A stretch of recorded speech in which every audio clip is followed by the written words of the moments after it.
All right, welcome back. So picking up where we left off, so we're moving away from sort of the broad theoretical arguments and now moving into some psychological accounts from some specific uh, mechanisms and processes that are related to morality. We're going to look at stereotyping, right, which is generally considered immoral. Certain cases are considered immoral, and we want to look at why that happens, what it is about our minds that makes us want to create stereotypes of people. So the title is Stereotypes and Justification. So justification is a belief or behavior that provides legitimacy or support for another belief or behavior, right? So if you go around, whatever, not tipping waitresses, right? And people ask, why do you do that? And you might provide some justification, right, for why you think it's okay for you not to do that, or something like that, right? And we've seen that justification for our system one judgments will often come post hoc, right? So the rational reasoning part of it, where we give reasons for our judgments, comes after the fact. Right? And in those hate examples, right, he tried to demonstrate that by saying, cooking up a scenario where, is it wrong to eat your dead dog? It's totally sterilized. He's already dead anyways. No harm is being created, right? People still say, no, it's wrong. And he asks why, and they'll come up with some reasons, right, after the fact, some sort of justification. So this phenomenon of justification comes up in a lot of different areas of psychology and social psychology, and in the article there's a long list of areas that it comes up. And justification, he argues, also plays a role in stereotyping, right? And he picks out three types of justification. Actually, I should check whether Jost is a he. I forgot. I keep calling him he. Might be wrong. Okay, yes, confirmed. It is a he. All right. So there are three types that he picks out: ego justification, group justification, and system justification.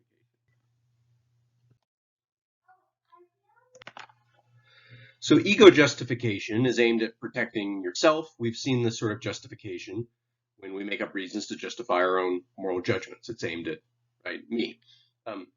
Group justification is aimed at justifying, right, the actions of some group that you're a member of. So if you believe, right, that UCSD is the best university, but it's kind of like the social life feels a little dead, you might rationalize that lack of parties, right, by saying, well, academics are more important anyway, or whatever. So justification aimed at a group, right? Both of these kinds of justification have been posited by other authors as drivers of stereotyping, right? I'll create negative stereotypes of other people if it supports my own beliefs about myself or about a group that I am a member of. The problem with those existing accounts of justification is it doesn't explain why people often stereotype themselves or their own group, right? People will often buy into the negative stereotypes of groups that they're in fact a member of. So sort of the novel part of this article is that the authors add a third kind of justification, which they call system justification, and that explains these sorts of phenomena. So system justification is justification that supports sort of more abstract, broader social arrangements than just an individual group, right? It's this overall sort of hierarchy that we exist in. So part of this notion of system justification, we'll explain it a bit more, right, is the notion of false consciousness. So this idea comes out of sort of Marxist theory, but it's been kind of adopted more broadly in other areas. And these days, it's just defined as holding beliefs that are against your own interests, right? So, self-stereotyping, right? So if you're a member of an ethnic group and you buy into some negative stereotypes that exist in that group, we would call that false consciousness, right? And so Jost's claim is that even when stereotyping is against your interests, right, and it counts as false consciousness in that way, it still serves a function, and that function is to preserve the larger social system, right? Now, you might be doing that at your expense, right? You, the group that you're a member of, may be sort of on the lower end, the suffering in that system, but nonetheless, you will often tend to engage in forms of justification that support the overall system. So that's called false consciousness. Okay, so we're going to go sort of through these types of justification one by one. So ego justification, how does that relate to stereotyping? So a stereotype, if you want to try to define it, is a simplified and often false concept of a person or a group, right? So uh, you've heard a lot of them, right? I'm going to try to avoid the most offensive ones, right? You may have heard women are bad drivers, um, or I don't know, engineers are nerds, right? Engineers or something like that, right? So I think you're aware of what a stereotype is, right? It's just a simplification, right? A caricature, even of a. So Lippmann, a different theorist, posited this these stereotypes protect our own ego by justifying our position in relation to others, right? So, um, for example, right, if you were a white person back in the first half of the 1900s, right, and you enjoyed a higher status, right, than people of other races, uh, you could justify that to yourself by stereotyping the other racial groups as somehow less intelligent or less hardworking or less deserving, right? So that's one way people sort of like justify unfairness or the benefits that accrue to themselves, right? Um, so there is definitely evidence that supports this account of stereotyping. Um, so it's been shown that people who stereotype poor people as lazy tend to be richer. Right? The richer you are, the more likely you are to stereotype poor people. And um, aggression is often against other groups of people is often justified by these sort of dehumanizing stereotypes of the victim as savages, right? In colonial situations, right, where the Spanish and the Portuguese are right starting colonies and exploiting the Americas, right? They'll definitely view the indigenous people as somehow less human, right, and that helps justify the violence against them. So while there's certainly some truth to the ego justification approach, there are also problems, right? So as we mentioned, people often believe negative stereotypes about their own groups, right? And this doesn't really serve to protect the self, and instead it kind of it enhances your own exploitation, right? Also, people seem to stereotype for no reason whatsoever, right? People are happy to stereotype a group they've never even interacted with, they're not in competition with, there's no conflict whatsoever, right? Um, maybe you don't know any Russians or whatever, but you might sort of have some negative stereotypes about Russians or something like that, right? That certainly happens, right? Um, Also, often, right, two groups that enjoy a lower status will often stereotype each other, right, sort of more extremely than they will the higher class groups. So poor groups of poor people will often stereotype each other more so than they will the higher class. That doesn't seem to serve the self or help, right, you in any way. Um, and also stereotypes seem to be pretty broadly shared, right? So, for example, if there are stereotypes of black people that white people hold, Latinos will often hold the same stereotype, right? Even though they may find themselves in different in this whatever hierarchy, right? All this is to suggest that stereotypes are not just serving the specific needs of one person. In fact, they're broadly shared. Um, Seems to not sit well with the idea that stereotypes just serve to justify your own ego, right, in your own position. So, an additional hypothesis to explain stereotyping is group justification. So, group justification claims that stereotypes are a bonding mechanism among members of a group. Your group sort of defined negatively, at least in part, as like who isn't in it, right? And so by stereotyping people that aren't in your group, it helps bond your group together, and it also helps justify whatever competition you might have with other groups and whatever status you might hold vis-a-vis other groups. The group justification hypothesis also can make sense of why people apply stereotypes themselves. So even if there's a negative stereotype about your own group, if you all believe it, it can facilitate that bonding, right? It shows that you're the same as all the other people. And it also can make sense of why you might apply stereotypes in a way that's against your personal interest, right? So long as the stereotype is in the general group interest, right?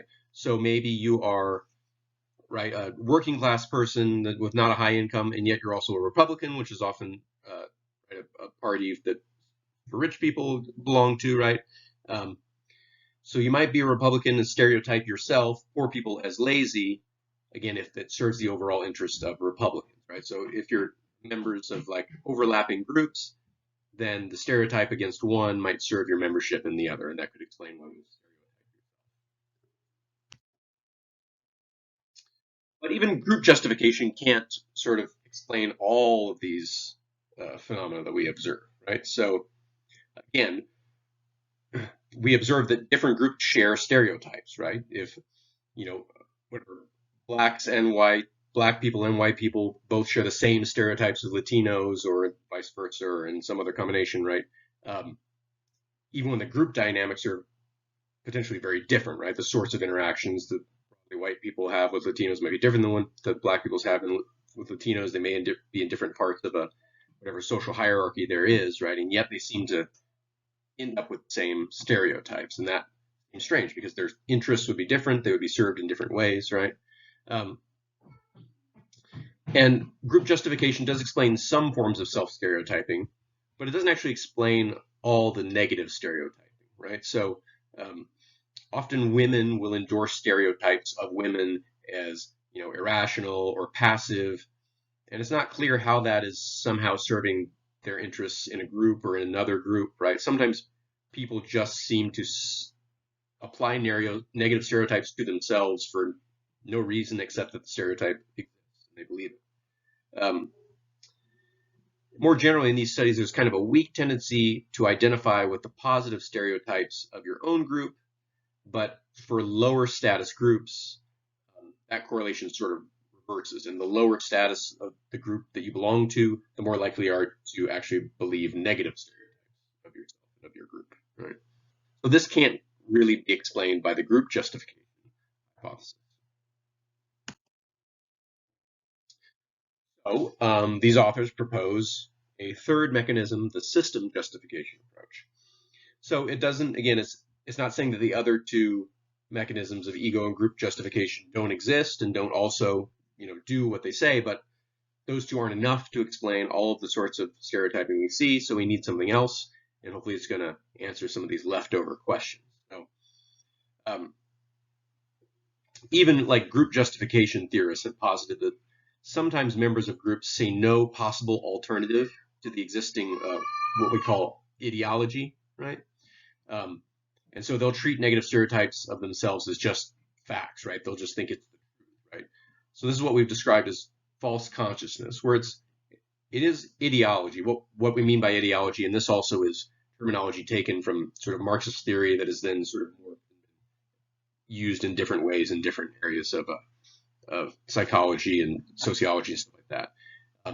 But ideology is a set of beliefs that comes with a given culture, right? So, the ideology of ancient Rome was very different from the ideology of contemporary United States. And, part of the ideology of the United States might be, hey, individuals can achieve anything. You need to get out there and make money and be happy, right? Whereas in the Roman world, the ideology might be that you need to serve your role according to your rank and your family status, or something like that, right? So there's different ideologies that come down, and they come from culture. They're not a part of nature, per se, right? But the idea is that people will often believe this ideology, believe these stereotypes as if they were just natural facts, right? So these sorts of stereotypes don't really serve the interest of the individual or of the group, right? You believe that your racial group is, less intelligent or lazy or whatever, right? That's not really good for you. That's not good for the other people that are part of your racial group. But what it does do, the function it is serving, is to maintain the overall hierarchy that already exists, right? It maintains the status quo, the power relations in your given society, right? And if you're in a society, in a system where there's winners and losers, as most societies have, it's actually pretty hard to maintain that status quo, right? The losers are going to want to, right, overthrow the winners and get more. So one mechanism for keeping things the way they are and keeping the winners is to convince the losers that there's no alternative, right? That that is just the way nature is. They're born that way. That's how they will always be, and there's no way they can change things. So stereotypes serve to help lower status groups internalize the status quo and believe that they just deserve their as the higher status people. Okay, so that's the theory, that's the idea, right? Here's this third mechanism that explains why people will continue to stereotype themselves even when there's no benefit to it, right? Is there any evidence, right, that such a mechanism exists? Well, there are some studies on this, right? So if you get subjects and you just sort of arbitrarily assign them a social role, right, in some kind of game, they will tend to start to describe themselves in terms that match those roles, right? So, if you make up a game and arbitrarily, having nothing to do with whatever their status is in real life, say, okay, you're the servants and you're the leaders, right? And here's your job in this game. The people that have been assigned the role of servant, just like 30 minutes ago, will start to describe themselves in terms as like more subservient people. So it seems that we do have a mechanism that kicks in that, like, if a hierarchy exists, right, we start to believe that we fit in there. Studies have shown that stereotypes attach to social roles rather than natural properties. So, for example, if you describe a scenario to a bunch of people of like a man who's a homemaker, people will judge that man as more communal, right, than say a woman who is in the workforce. Even though, the default, if you ask people to judge which is more communal, quote, communal, men or women, people usually pick women. But if you also describe that the man works in the home and the woman works in the workforce, then that'll switch, right? So point being, those stereotypes attach to your social role, not to your biology or anything like that. Not to say that male and female are biological categories. That's a whole other thing. But, and even like made up groups, right? You do a study and you say, okay, you're a member of the group called the Arinthians, right? Those people will start to stereotype themselves, right? As soon as their role in the society is described. People just lock into it, slot into that role, and start to believe whatever stories are about themselves. Further evidence, if you randomly assign people as questioners or contestants in like a Jeopardy style game, right? If you've been assigned the questioner role, again, arbitrarily, people will tend to treat you as if you know more. Right? All you would do, you just have a card in front of you, right? People, they're, this person knows a lot, right? And people will consider themselves as more knowledgeable, right, in these situations. So it doesn't take much stereotyping mechanisms to kick in. The phenomenon of self-blame in victims of violence can be explained in this way as a tendency for people to want to believe that the world is just, things are the way they're supposed to be, right? So whatever the status quo is, people will alter their views of themselves to make the world seem just, right? Even if that's terrible, right? If something terrible happened to me, I'll blame myself so that I can make sense of the world and see why the bad thing only happened because I screwed up, right? People want to see order in the world. And the fact that many stereotypes operate unconsciously, so we've heard about implicit bias, that helps to explain how people can have false.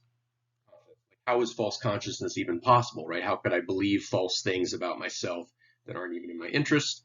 A lot of this is going on at the subconscious level. So any good theory should make some predictions, right? So here are a few predictions of the system justification view. First of all, the content of the stereotype should reflect the social system, right? As we're saying, right, on this view, stereotypes are serving the social hierarchy that exists, so these stereotypes should support that and encourage that. They shouldn't conflict with it, right? So negative stereotypes are going to tend to be applied to lower status groups so that we can try to explain, convince people that it's okay and they're supposed to be lower status, right? So that's one prediction. Another prediction, stereotypes should function to perpetuate the current system, right? So members of stereotype groups will begin to act in ways that reinforce that. And there are studies that support these predictions. So studies have shown that Black job applicants will be more nervous and perform more poorly on the job interview when the interviewer is white as opposed to black, right?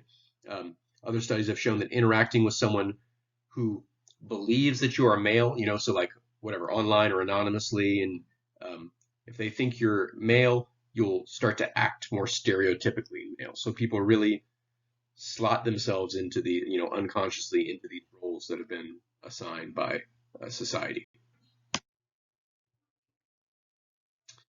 So this entails, right, that if you want to change stereotypes, you should change society, right? You need to change the social conditions because that's what the stereotypes are operating for, right? Content of the stereotypes of groups that are different but play a similar social role should also be familiar, right? So again, if Indian people and Kazakhstani people happen to work in the same industry in the United States when they immigrate and they tend to sort of have similar jobs and a similar status, then you should see this theory predicts that you should see similar stereotypes of those groups, even though they're very different groups, right? So, and or if you list stereotypes of Bosnian immigrants to Slovenia, they should resemble stereotypes of Latin American immigrants to the U.S. because, again, similar social roles, right? We have seen that some stereotypes of black people overlap with stereotypes of women, if there is some overlap in the roles they have in society, or right, a lower status to the white male. Another prediction of this system justification approach is that stereotypes don't need to be true at all. You don't need like a little kernel of truth that you're then sort of developing into a stereotype. They only have to reflect the group's social position, right? So they can totally arise from false consciousness. They can be totally false and just doing the job of keeping, again, lower status groups convinced that right? So one important point is that the system justification view doesn't necessarily assume that stereotypes of lower status groups will always be negative and that stereotypes of higher status groups will always be positive. What it does predict is that they will serve to maintain the current structure, right? So women are often stereotyped as caring, right? Servants are stereotyped as loyal, right? Rich people are often stereotyped as selfish, but that's predicted by this theory because that perpetuates the system, right? If women are caring and so they're considered to be better at caring for children and stuff like that, that's totally in sync with the current social hierarchy. So even that's a good quality to be caring, that still counts as a stereotype, right? And yeah, we can think of rich people as selfish and selfishness is bad, but as long that doesn't really threaten the hierarchy because again, rich people are supposed to be on top and so on. Right? So again, it's not that lower status is always negative and higher status is always positive. It's just, does it serve to keep the current system in place? Right? Okay, so that's it. Relatively short lecture, right? We're just sort of taking these little bites now of like various theories that are in the moral domain. So I will see you next time.